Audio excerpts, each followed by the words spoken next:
Včera sme mali takú ťažkú tému. Prvý deň, teda predvčerom sme hovorili o svete, po ktorom túžime, o ideálnom svete. A včera sme mali takú trošku ťažšiu tému, že ako sa ten svet pokazil. A tak to je taká... To je dosť taká blbá O ničom. Taká pre ľudí, ktorí sú idealisti, taká správa šokujúca, že niečo pekné, niečo to, čo si nejako tvarujeme, sa pokazilo. Ako je možné to obnoviť? Je možné vôbec nejaká obnova, alebo ako, čo si vymyslíš? Je možné, ale ja by som po piesni chcel o tom rozprávať. Čo ty na to? Dobre, Jozef. Teda moja otázka je, ako z toho von je vôbec možná obnova? Vidím, že máš Bibliu, prečo ju budeš používať? Tak, si kazateľ, no tak som chcel takú knižku zobrať, tak som pozeral po liške, ktorú zoberiem. Tak ti to možno niekto neviem, či uverí, ale poď na to. Otázka? Ako obnoviť tento svet? Je to vôbec možné? No, tak... je to možné a dokonca tých možností je viac. V podstate je veľa filozofických smerov, aj rôznych, ktoré sa snažia o obnovu sveta a ktoré majú ambíciu obnoviť svet. Poviem jeden príklad. Marxistický model, starší ľudia si ešte pamätajú socialistický model spoločnosti a v podstate marxistický model spoločnosti tiež mal a má ambíciu zlepšiť tento svet, opraviť ho. Tam je ale zložité si klásť správnu otázku, že čo sa pokazilo. Napríklad marxistický model alebo ten socializmus, ktorý z toho vychádza, aj keď tie podoby sú rôzne. Socializmus s ľudskou tvárou. Bol v podstate tretina zemegule, alebo aj dá sa povedať, že skoro až polovica zemegule bola zapojená do tohto modelu marxistickej filozofie a ona hovorila, že problém toho, prečo svet nie je dokonalý, je, že sú tu triedne rozdiely. Sú tu bohatí, ktorí utlačajú chudákov chudobných a podobne.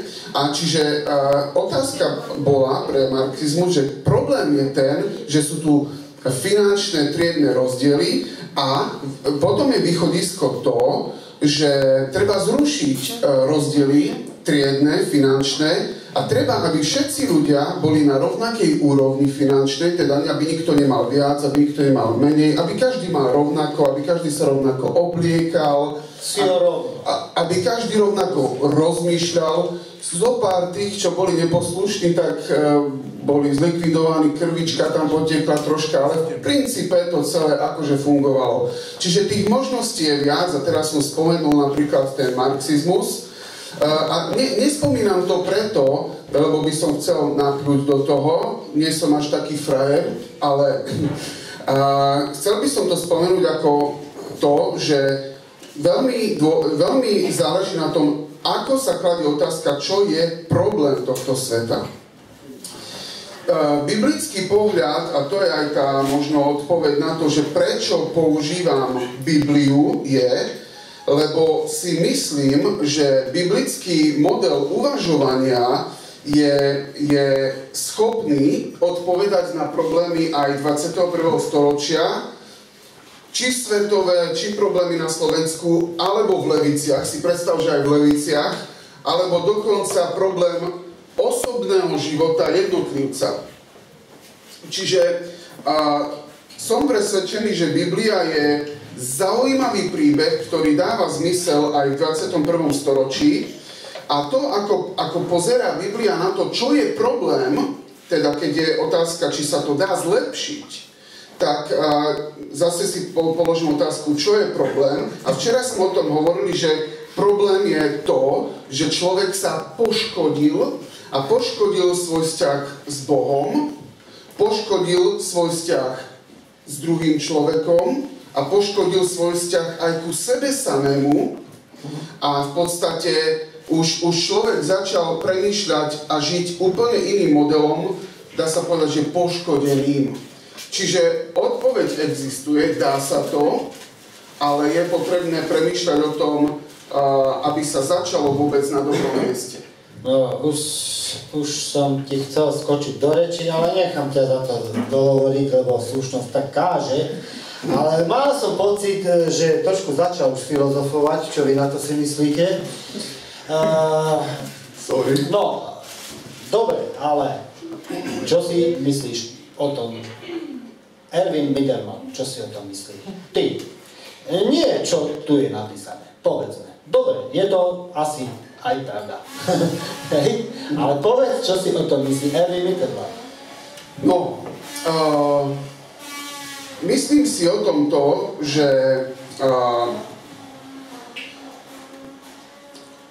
dá sa ten svet obnoviť a myslím si, že sú len dve možnosti nakoniec. Buď to obnoví človek, alebo to obnoví Boh. A jadro problému som presvedčený, že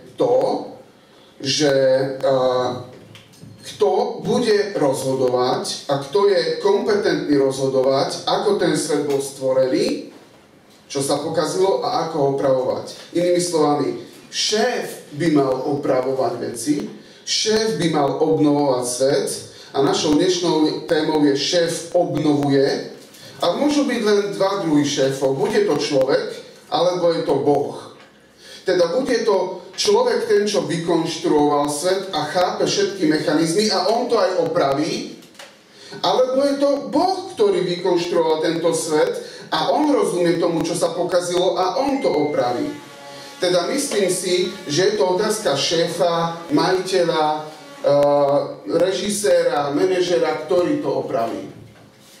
Dáme tak. Zase to zastavím, pretože ja som vystrelal niekoľko zamestnaní rôzneho druhu a mal som dosť veľa takých šéfov a ja nemám pocit, že by ten šéf nejako veľmi chcel obnovovať, ale skôr príkazy a poď. A ja som musel byť ten, ktorý som to musel riešiť, obnovovať. Zaujímavé. Zaujímavé, čo? Zaujímavé. Nedostal som ťa trošku.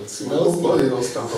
Dobre, tak ty hovoríš, že šéf je ten staviteľ, alebo obnovovateľ. Obidve. Dobre, tak aký je? Aký teda je?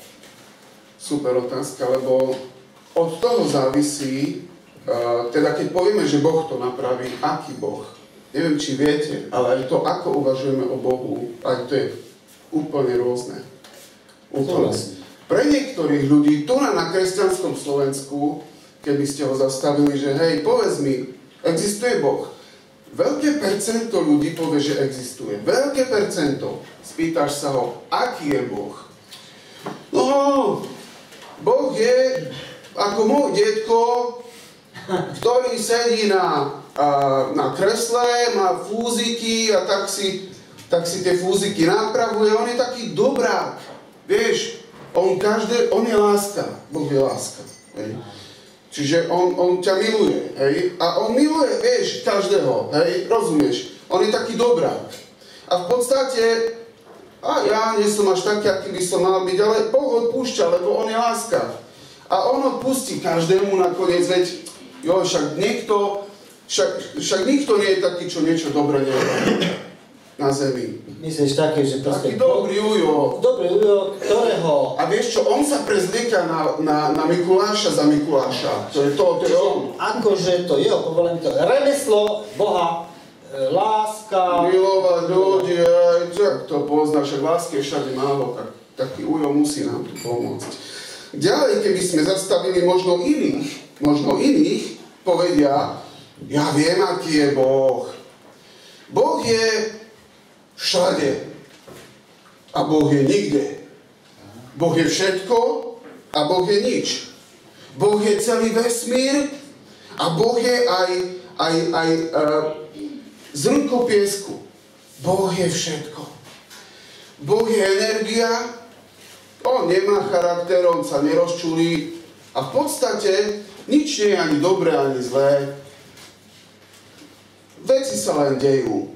Preto spomínam na to, ako premýšľame o Bohu, lebo keď pozrieme na to, že keď je Boh dobrý ujo, tak ako on bude napravovať svet? Si predstavme, že svet sa pokazil a príde dobrý ujo, tak tí všetci budete raz zachránení, všetko je v poriadku.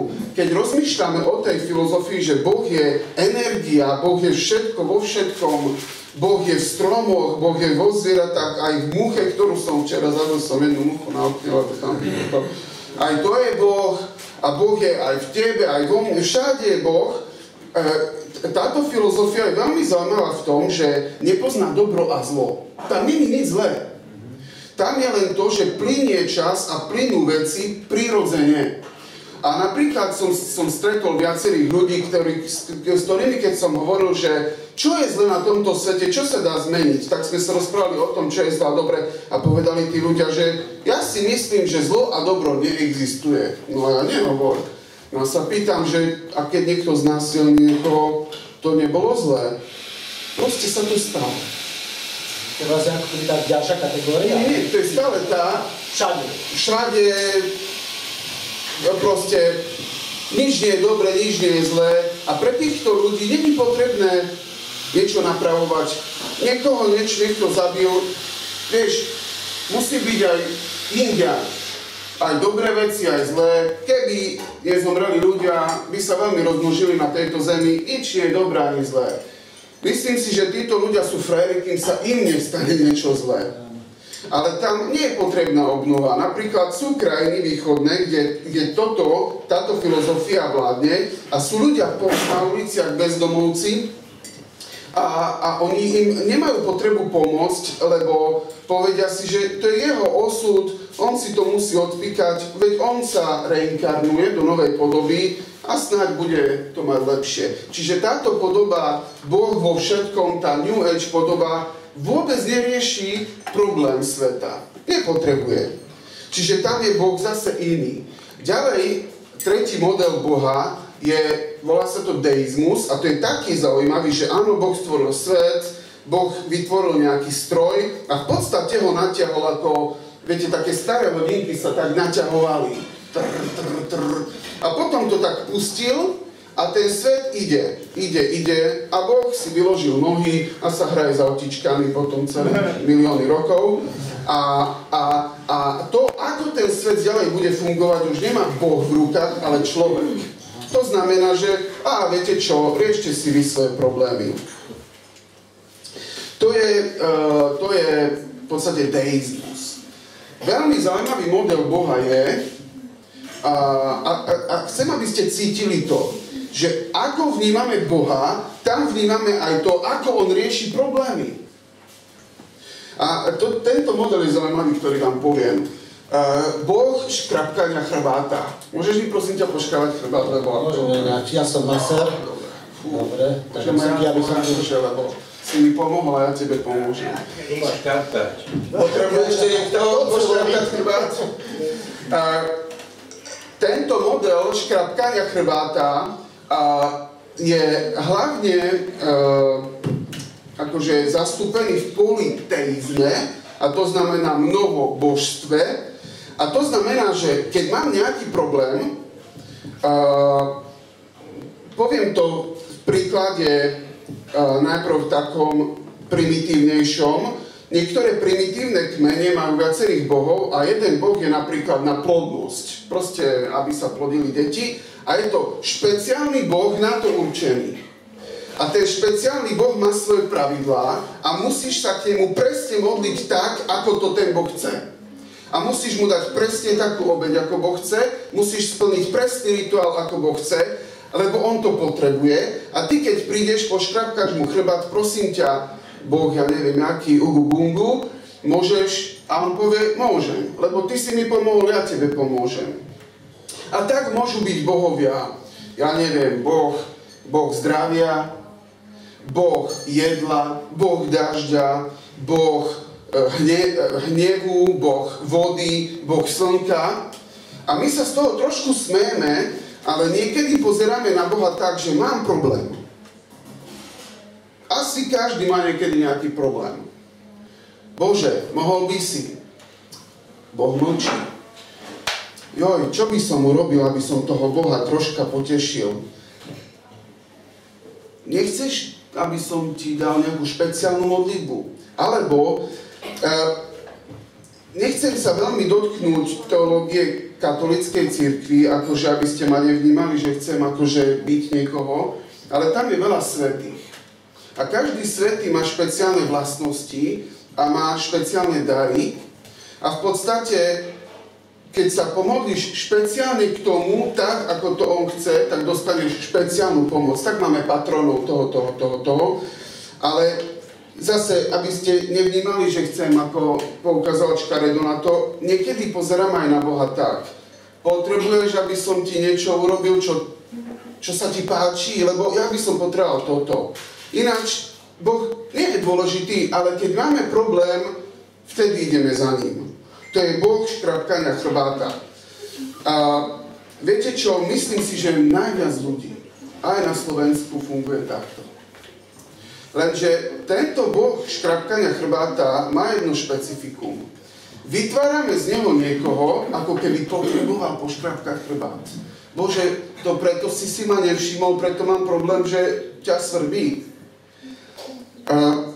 Biblický Boh, to, o čom hovorí Biblia, je Boh, ktorý nič nepotrebuje. Jeho nesvrbí chrbát.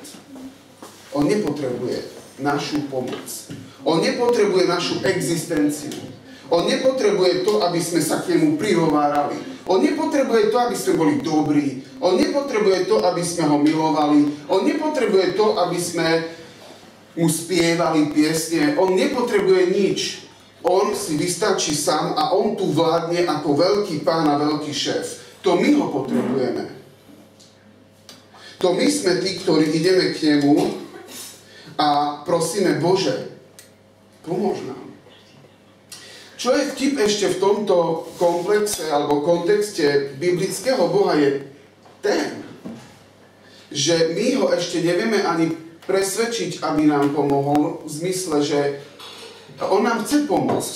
Tak ako ty, keď si otec a ja som otec detí, ja vidím, kedy potrebujú pomoc. Vidím to skôr, ako oni mi to povedia. A ja mu chcem pomôcť nie preto, že on to chce odo mňa, pretože ja to chcem urobiť. A Boh oveľa skôr nám chce pomôcť, prísť k nám, objať, dať lásku, obnoviť náš život, ako my si vôbec uvedomíme, že to potrebujeme. Myslím si, že to dáva dosť takú logiku. Naznačil si isté veci. Pôjdem ďalej o chvíľu, po piesni. Nejaký dobrý ujko, nejaké človek je nič, proste taká teória a prichádzaš k tomu, že Boh, ktorý nepotrebuje nikoho, on si sám vystačí. Ako sa? Nerozumiem celkom tomu. Ako sa Boh, ktorý si toto všetko tu stvorí, on je veľký, ale ako sa sám chopí iniciatívy? Sám Boh a on to tu všetko zmákne, alebo ako? Musí. Totižto ten problém je oveľa väčší, ako sa zdá. Tá poškodenosť človeka, alebo tá nahnutosť spustila lavínu. A už v ďalších kapitolách Biblie máme vraždy a naozaj veľké zlo. Totižto my, ja nehovorím, že človek nedokáže robiť dobré veci, dokáže. Ale to zlo a tie problémy sú tak veľké, že to nie je také jednoduché. My si musíme uvedomiť jednu vec, že my by sme chceli, a niekedy mám také diskusie s ľuďmi, že ako politiku zlepšiť a problém s Ukrajinou hneď by vyriešili všetko. A ja rozmýšľam, človeče, počkaj. 50% manželstiev sa rozvádza. Veľké percento ani nevkročí do manželstva. Však ty nezvládneš ani jednu ženu a ty chceš riešiť Ukrajinu? Ty nezvládneš ani vychovať svoje deti dobre. My si myslíme, že to všetko je hra o fazulky. Amerika, ja viem presne, to tí robia toto, tamto. My si musíme uvedomiť, že my sme viac pokazení, ako si myslíme. Nevieme malé veci napraviť, malé veci. chceme riešiť svet, to tak nejde. Tie problémy sú oveľa väčšie, ako sa zdá. A preto jediný kompetentný je Boh, ktorý môže do toho vstúpiť. No, rozmýšľame. Má pravdu? Má pravdu. No, brala to logiku, tá. Má? Tá nie? Má. No neviem. No je to tak? Tak skús nám to nejako ešte teda posunúť vyššie, dovysvetľovať, že teda, no, ako, keď si tú múdru knihu som doniesol, tak ako to je podľa Biblie? Veľmi rád používam biblické príbehy ako pohľad do jadra veci.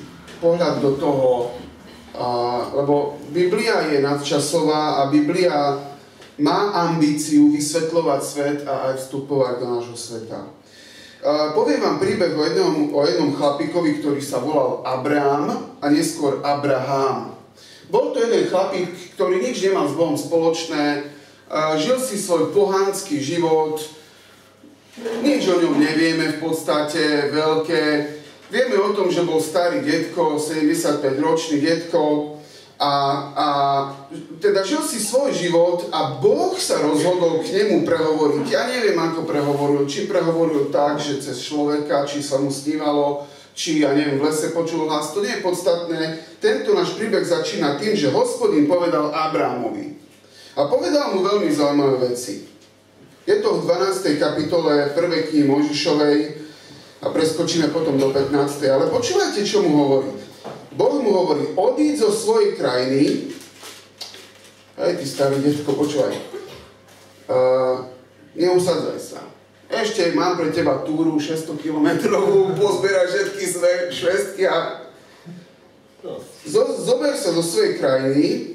Ináč, ja som pozeral na mape, to je vlastne juh terajšieho Turecka, a v podstate Boh ho poslal do terajšieho Izraela približne 600 kilometrov, keď si predstavíme rodinu, vozy, koče,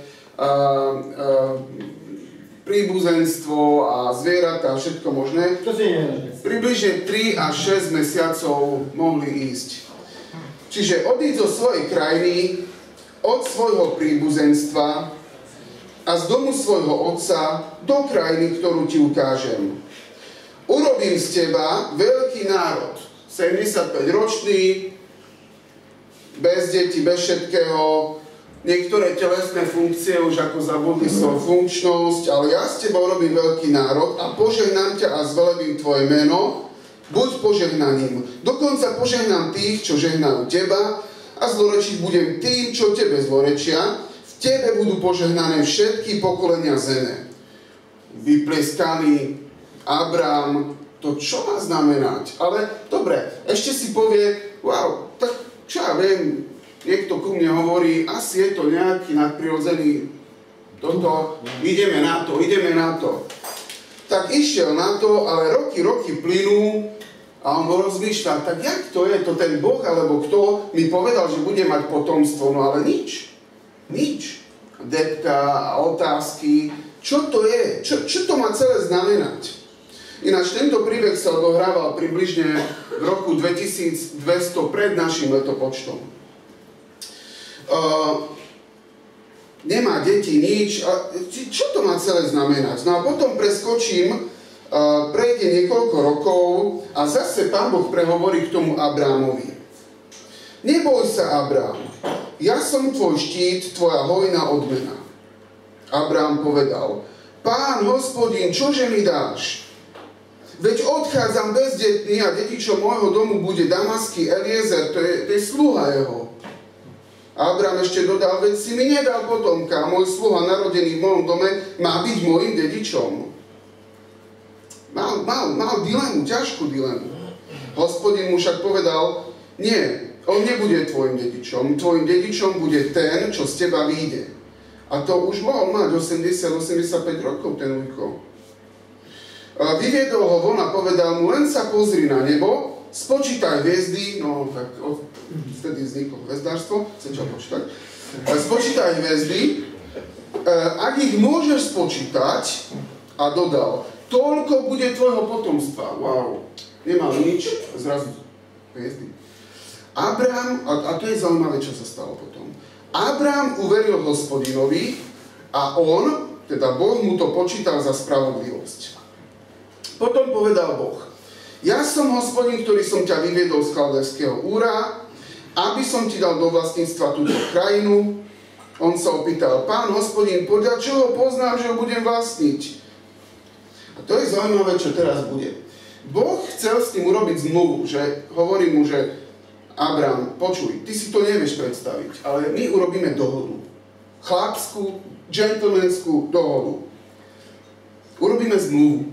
Vtedy sa zmluvy robili trošku inak ako teraz. Kopírky by našli tesne po Abrámovi, ale vtedy ešte neboli. Čiže zmluvy fungovali tak, že keď dve nejaké klany alebo nejaké kráľovstvá chceli urobiť zmluvu, v tej dobe, vtedy tam to fungovalo tak, že priniesli nejaké zvieratá, no budem čítať, hovorí Boh: prinies mi trojročnú jalovicu, teda teliatko, trošku krvi, hej. A zajtra to bude ešte zaujímavejšie, to bude mäso ješiť. Ale poďme ešte teraz tomu len. Ale zajtra to bude zaujímavé s tým mäsom. Fakt, akože zajtra to bude cool pre chlapov, hej, akože budem tuhnúť v žilách. Ale poďme naspäť ešte. Čiže donies, hovorí Boh, donies trojročnú jalovicu, trojročnú kozu, trojročného barana, hrdličku a holúbka. Keď to všetko priniesol, rozpolil to a jednu polovicu položil naproti druhej. Hej? Čiže tu na polka teliatka, tu druhá polka teliatka, polka kozičky, druhá polka baránka, druhá polka, ale akože, aby nebol až taký masový vrah, tak aspoň tie vtáčiky nemusel rozdeliť a v podstate tie vtáky nerozpolil. No a tá zmluva spočívala v tom, že obe strany, na čom sa dohodli, obe strany prejdú vlastne pomedzi tie rozpolené zvieratá a to znamenalo, že bude sa dodržiavať táto dohoda a tá strana, ktorá tú dohodu nedodrží, tak tá strana v podstate ju postihne ten trest, ktorý postihol tieto zvieratá. Rozumiete? Ak nedodržíte tú dohodu, tak zajtra vy budete mať hlavu tu a nohy tam. Čiže to je zmluva, ktorá vtedy bola uzatvorená, teda Boh povedal, že my uzatvoríme túto zmluvu. A náš príbeh pokračuje tak, že keď rozpolil tie zvieratá, tak hneď na to máme, že dravé vtáky, súpy a nejaké sokoly sa v podstate išli vrhnúť, lebo viete, no hladné a mysleli si, že wow, reštika, tu sú pripravené zvieratá, že ideme na to a Abrám niekoľko hodín až do neskorej noci odháňal tie súpy a sokoly alebo aj nejaké dravce. On sa veľmi unávil potom, proste to bol taký silný fitness a unávil sa a potom tvrdo zaspal. Keď zaspal, tak mal veľmi taký jasný sen. A to, čo sa dialo počas tohto sna je, že Boh k nemu hovoril a zase ho ubezpečoval o tom, že splní ten sľub, ale keď zaspal, a budem čítať ešte ten 17. verš, to je 15. kapitola, veľmi super hororová sci-fi kapitola, sci-fi horor, keď zapadlo slnko a nastala hustá tma, a on spal, tvrdo spal, objavila sa dymiaca pec a ohnivá pochodeň, tak si predstavte teraz oheň a dym, ktorá prechádzala pomedzi rozpolené čiastky a v ten deň uzavrel Hospodin zmluvu s Abrámom a povedal: tvojmu potomstvu dám túto krajinu od egyptského potoka až po veľkú rieku Eufrat. A teraz popisuje, ktoré územia. Čiže náš príbeh ukazuje na to, že sa dejú... Premýšľajme stále o otázke. Boh ide obnoviť človeka, zmieriť ho sám so sebou, so svojím svedomím. Boh ide napraviť vzťahy medzi ľuďmi a ide napraviť vzťahy medzi človekom a Bohom. Niekedy sa hovorí medzi teda ten hriech sa niekedy naznačuje ako nepriateľstvo. Čiže poviem to ešte raz. Boh ide riešiť nepriateľstvo medzi mnou a mnou, medzi svojim ja a svojim ja. Boh ide riešiť nepriateľstvo medzi ja a ty. A Boh ide riešiť nepriateľstvo medzi ja a Boh. A na to, aby riešil to nepriateľstvo, Boh začne tým, že chlape, urobíme zmluvu. Ty budeš mať plno potomstva a ja sa zaviažem touto zmluvou a urobíme 3 veci. Urobíme zmluvu. Abrám pripravuje tie veci a potom odháňa tie vtáky. Zaspí a stane sa to, čo som už hovoril. A tretí bod je, že Abrám uverí Bohu. Toto je náš príbeh. Opäť, akokoľvek je to nepochopiteľné alebo zložité, tak isto vidíme, všetci nejak stíchli sme aj nejako, že je v tom kus logiky. Povedieš nás ďalej, ale ak nejaká otázočka tu je medzi nami, tak myslím, že sú aj nejaké papieriky na stoloch, alebo donesú, tak sa môžu slušne napísať, alebo tak. Môžete ma aj prerušiť. Sa spýtať alebo povedať svoj názor. Ja veľmi rád diskutujem s ľuďmi. A Jozef sa môže pripraviť. Poďme k tomu, že ako ten príbeh pokračuje, spomínal si nejakú zmluvu. Čo s tou zmluvou teda? Ako? No, tak tá zmluva, prečo zmluva? Boh chcel zaručiť, že to bude fungovať. Zmluvy sú bežnou súčasťou nášho života, či chceme, či nechceme. Chcete kúpiť byt? Zmluva. Chcete si dať poistku? Zmluva. Manželstvo? Zmluva. Chcete, ja neviem čo, urobiť, kúpiť auto? Zmluva. Na všetko je zmluva kvôli tomu, lebo celý ten stav, alebo vôbec v kontext, v ktorom žijeme, nestačí povedať, všetko je v poriadku, beriem, kupujem, neviem čo. Je potrebný právny status v tomto systéme. Čiže zmluva je ako keby potvrdenie, ale aj zabezpečenie a záruka toho, že to, na čom sa dohodnú dve strany, sa stane. Preto je aj pracovná zmluva, no tých zmluv máme habadej. A na to sú právnici, takže tak. Čo by robili? Boh chce uzatvoriť zmluvu s človekom, aby človek mal istotu, že Boh to naozaj splní. Človek Boh bol vlastne taký prvý riadny právnik. No, v podstate ináč, ako čo sa týka tomu, čo si povedal, je veľmi veľa častí Biblie právnych dokumentov. A mnoho terminológií, teologických pojmov, a asi zajtra o tom budeme hovoriť, je právnych termínov. No, aj dneska, už aj dneska niečo povieme. Boh používa aj právnické termíny. No, čiže Boh chce, aby človek mal istotu, lebo viete, my potrebujeme istoty a máme radi istoty. A Boh hovorí Abramovi, lebo on, jak sa to stane, čo nemám dieťa, tu bude istota. A Boh sa chopil iniciatívny a povedal Abramovi, ja ti to zaručím, ja ti budem garantovať, že sa to stane a ak sa to nestane, ja položím svoj život, teda kvázi, že Boh sa rozpúli na polku, človek to nedokáže, a on to dokáže, všetko dokáže. Čiže Boh ako keby povedal, ja svojim životom budem ručiť za to, že sa to splní. No dobré, ale stále hovoríš o tom, že zmluva je medzi dvoma. Jeden? Som nedokončil duši. Druhý. No tak potom to dokončím. Ono, že sa budem aj blbo pýtať. Pozri sa. Tým pádom. Áno, sú tam dve strany. Ktorá je silnejšia podľa vás strana teraz medzi tými dvomi? Tak asi. Asi. Asi. Si predstavte, Tesne. že Boh nielen chcel byť iniciatívny, Boh nielen garantuje veci, ale dokonca, keď sa mala uzavrieť zmluva, viete, kde bol Abraham, kde bol človek?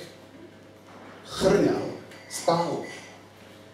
A teraz on drichne, nič nerobí, kvázi v tej zmluve, teda nedal tam podpis a Boh povedal, že ja sa bez pričinenia človeka zaručím za to, že to bude fungovať a ja tam pôjdem. A on spal. Čiže podpis na zmluve, Božej zmluve, je len Boží.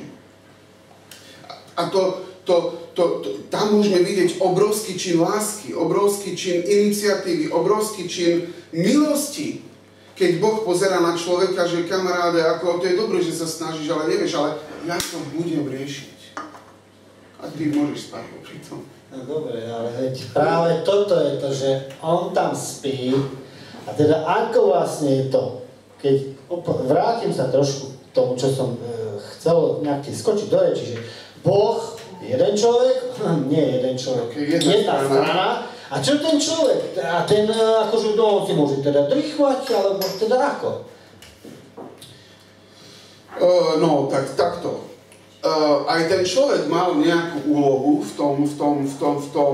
tej zmluve. Otázka je, akú mal úlohu. My ho tam vidíme, že vtedy, keď tá zmluva bola podpísaná, spal. Ale predtým ho vidíme, ako niekoľko hodín sa namáhal a ako niekoľko hodín bojoval s tými dravcami, aby tá zmluva mohla byť podpísaná. Inými slovami, chránil ten papier, ktorý sa má podpísať a chránil ho telom, dušou, silou, chránil ho všetkým. Hej, on preto spal, lebo bol unavený. A to, čo mal robiť Abrám a čo aj robil a čo má robiť človek je, aby chránil tú zmluvu, aby pripravil priestor k tomu, aby Boh mohol vstúpiť do toho. Abramovi strašne záležalo na tom, aby Boh splnil svoj sľub a on urobil maximum, čo mohol a naozaj sa snažil ochrániť tie mŕtvoly, tie zvieratá, jak to nazveme, tie obete, naozaj sa snažil chrániť, aby tá zmluva bola podpísaná. Ale on potom už nebol schopný podpísať tú zmluvu. Teda ten človek, Abrám, mal sa snažiť o to, aby to fungovalo a to isté platí aj pre nás dnes. My sa máme snažiť o to, aby Boh mohol vstúpiť do nášho života, aby Boh mohol vstúpiť a riešiť naše problémy, naše vzťahy, náš hriech. No ale to, čo nemal robiť, a to je, teraz som povedal, čo mal robiť a čo robil, teraz poviem, čo nemal robiť. On nemal podpísať tú zmluvu. A to je veľký paradox. Viete, keď Boh robí veci, veľké veci, on k tomu nepotrebuje človeka. Keď to poviem trošku ironicky, človek to skôr pokazí. A ešte trošku ironickejšie, do čoho človek vstúpi, to pokazí. Boh nepotrebuje ku zmluve človeka. To znamená, že keď on má jednať v našom živote a má očistiť náš život od hriechu alebo priniesť zmierenie toho, čo je poškodené, on nepotrebuje, aby my sme to riešili, on potrebuje, aby my sme ho pustili riešiť veci. A ja viem, že to môže byť ako slovná hračka, ale to nie je slovná hračka. To si predstav, že máš izbu a máš tam bordel. Máš bordel vo svojom živote. A ja som tiež taký. Boh nehovorí uprať si a potom ťa budem mať rád a neviem čo. Boh hovorí, pusti ma a ja upracem tvoj život. No tak to je pravda, lebo človek má rád, keď si drží v svojich vlastných rukách. Je to ťažké pustiť. Akože mať to pod kontrolou. Tak to sa tak aj hovorí, máš to pod sebou. Ale nech sa páči. Čo to znamená pustiť ho do života? Čo to znamená pustiť ho do života? Ten obraz asi rozumieš, že pustiť do izby, aby ti upratal. Alebo alebo keď do vázy ti niečo spadne a chytíš to, tak nevieš vyťahnuť ruku z tej vázy, musíš pustiť ruku, vyťahnuť a obrátiť tú vázu. Čiže asi tomu rozumieme. Čo znamená pustiť Boha do života? Boh v princípe je iniciatívny a chce byť súčasťou tvojho života. Boh chce napraviť veci v tvojom živote, chce zmieriť tvoj hriech, chce zmieriť teba s tebou, s ľuďmi a tak podobne.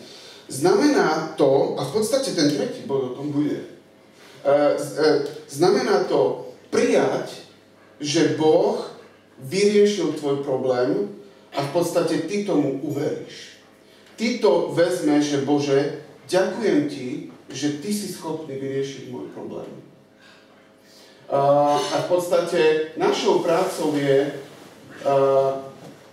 je otvárať sa Bohu a dovoliť mu aj cez Bibliu, aj cez vzťahy, cez priateľov, cez cirkev, cez rôzne okolnosti, aby ti napríklad ukázal, napríklad môže byť, že robíš niečo zlé a Boh ti ukazuje, že tu je nejaký problém. A ty môžeš povedať, že Bože, vieš čo, ostaň v kostole, hej, buďme fér, ty patríš do kostola na Slovensku, hej, tam je tvoje miesto, nechoď tu veľmi do môjho života, ale Boh to tak nechce. Boh chce a pozerá na teba, že pozri sa, tu máš vážny prúser.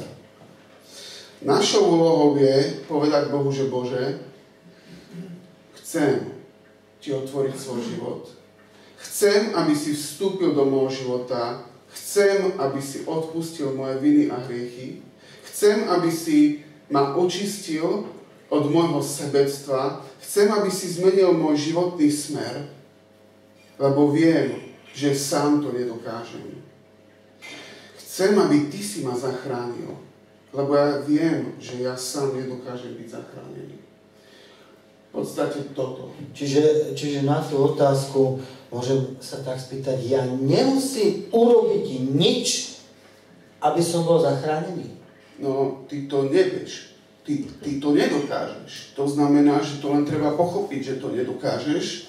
To znamená, že nemusíš robiť nič. Čiže len dovoliť mu, aby u mňa urobil ten porádek. Áno, ale to je niekedy ťažšie. To je niekedy ťažšie, ako robiť niečo. My by sme chceli prísť ku Bohu, že Bože, ja nie som až taký zlý, pozri na moje dobré skutky, pozri na toto. Ale vieš čo, nepýtaj sa ma na toto. A niekedy to je ťažšie, otvoriť sa a naozaj roztrhnúť svoje srdce a ukázať Bohu, že ja som hriešnik, ja som ťa odmietal celý život. Chcel som mať v rukách svoj život. Oveľa ľahšie niekedy povedať mu, hej, pozri sa, aký som dobrý. No, mne sa zdá, že to len dovoliť, tam kde asi treba niečo aj poslúchať, mám taký dojem.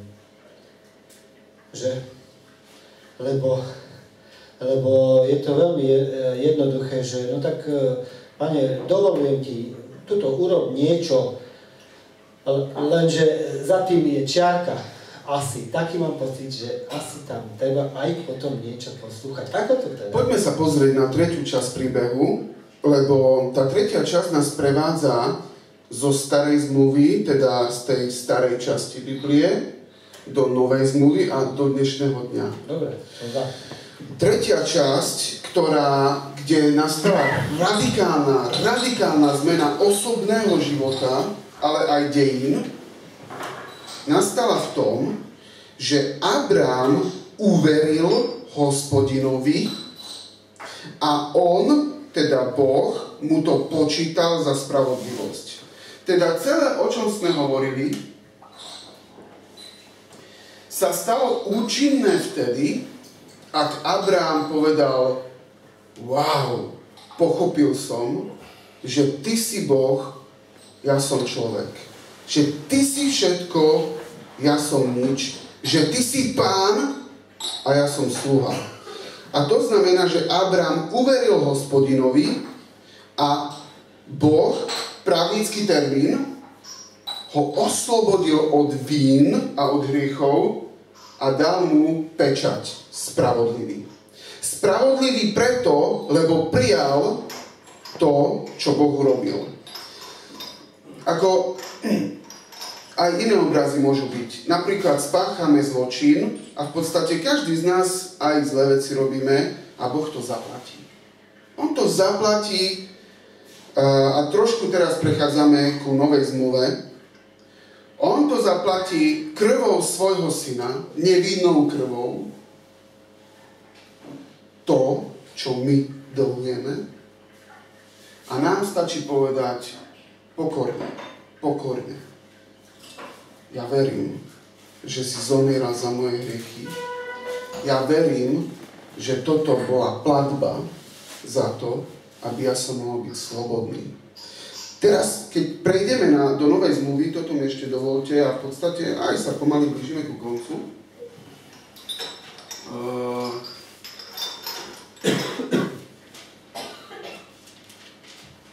Je to list Galatským, 3. kapitola.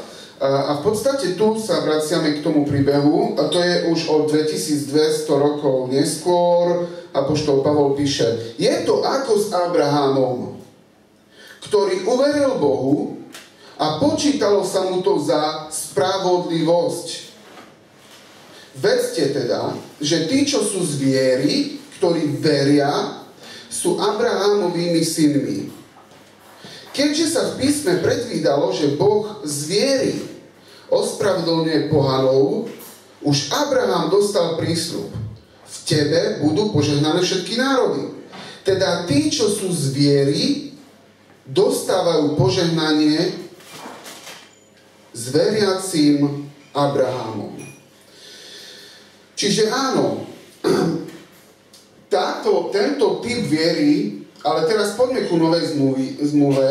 Keď sa pozrieme na tú zmluvu, že tam ležia tie zvieratá, nová zmluva hovorí o tom, že táto nová zmluva bola vykonaná, podpísaná, zaplatená na kríži. Kríž bola tá cesta, ktorou Boh prešiel, konkrétne Boží syn Ježiš Kristus, prešiel ním, aby on zaplatil a podpísal tú zmluvu, že od tejto chvíle Boh vyrieši problém s našim hriechom, s našou odsúdenosťou od Boha, odsúdenosťou od ľudí. Proste to, čo nás oddeluje od Boha, máme v kríži. A toto vyriešil Boh, toto my nevieme vyriešiť také veci. To, čo my môžeme urobiť, je prijať to. Ja verím, že v kríži som aj ja. A ja verím, že cez kríž začne nový život ako spravodlivý človek. Proste pečiatka, si spravodlivý, môžeš začať od nuly, od znova. A nielen od nuly. Byť spravodlivým v Božích očiach znamená, že Boh je s tebou navždy. Že to už nie si sám. Nejdeš sám v tom živote, ale Boh bude s tebou. V podstate tam už nastáva ten proces, že ty budeš otvárať svoj život Bohu a Boh tam bude vstupovať a meniť tvoje myslenie, meniť tvoje pocity, meniť tvoje skutky, činy, meniť tvoje postoje. Boh ťa bude učiť odpúšťať. Boh ťa bude učiť, ako máš milovať svoje deti, svoju manželku. A asi... Môžem ja? Že potom, keď budeš spravodlivý a to, čo sa stane? Že budem zrazu sa cítiť ináč, alebo čo keď urobím niečo nespravodlivé, že nejaký problém a to potom zistím, že vlastne sa to nestalo, alebo ako, čo bude? Výborná otázka. Skús opakovať na tej strane. Že čo vtedy, keď je človek spravodlivý a potom zase robí niečo zlé? Máme dve strany mince. Alebo dve strany zmluvy. Tu hovoríme o Božej strane, potom máme ešte stranu ľudskú. Boh pozerá na človeka v tomto našom kontexte ako na právny systém. Teda, hriechom sme sa stali nespravodliví. Hriechom sme dostali pečiatku, poškodení, nespravodliví, pokazení, proste do servisu. A teraz Boh vykoná to, čo má vykonať, urobí zmluvu, pošle svojho syna, aby jeho krvou sme boli vykúpení, aby cez kríž sme boli obnovení. A tí ľudia, ktorí prichádzajú vierou ku krížu a príjmú Krista ako svojho pána, ako toho, ktorý zaplatil za ich viny, dostávajú pečiatku, si spravodlivý a ideš. To je právny termín. Bol si nespravodlivý, si spravodlivý. Si spravodlivý kvôli krvi Kristovej. Koniec. To je Božia strana. To ale neznamená, že my sme sa hneď polepšili. To neznamená, že zrazu máme krídla a sme hneď dokonali. To neznamená. Poviem možno, neviem, či poviem dobrý príklad, ale proste keď veci nejaké v tvojom živote dlho nefungovali, a Boh ťa obnoví, to neznamená, že okamžite budeš vedieť chodiť a správne žiť. Ale to znamená, že si právne uvoľnený k tomu, aby si bol schopný, teda už hriech nevládne nad svojim životom, smrť už nie je tvoj pán, a že môžeš kráčať a učiť sa chodiť. A v podstate prakticky v našom živote my nikdy nebudeme dokonale spravodliví, dokonalí. A preto, lebo my to nedokážeme, to nemôže stáť na tom. Veď nikto z nás by nebol zachránený. Ani ja. A som kazateľ. Nikto z nás to nedokáže. Nikto z nás nedokáže prísť pred Boha a povedať, že splnil som všetko. Preto to musel Boh urobiť. A my sa celý život učíme milovať Boha a podobať sa Jemu. Ale to je životný proces. A to znamená, že aj sa potkieme, aj padneme. To znamená, že aj urobíme niekedy zlé, ale vieme vstať. Lebo keď už sme spravodliví z Božieho pohľadu, tak k tomu sa ešte viažú aj iné veci. Boh hovorí v tomto momente, keď sa staneš spravodlivým, a to hovoria iné texty v Biblii, že sa narodíš znova. Staneš sa členom Božieho kráľovstva. Tiež o tejto chvíli hovorí Biblia na inom mieste, že dostaneš Ducha Svätého. Už je Boh s tebou. Ani nie, že vedľa teba, on je v tebe. Boh žije v tebe. Čiže ty máš schopnosť žiť iný život. Ale opakujem, učíme sa to. Nikto nie je dokonalý. Preto náš večný život a náš život s Bohom nemôže závisieť na nás. Lebo by sme zle dopadli.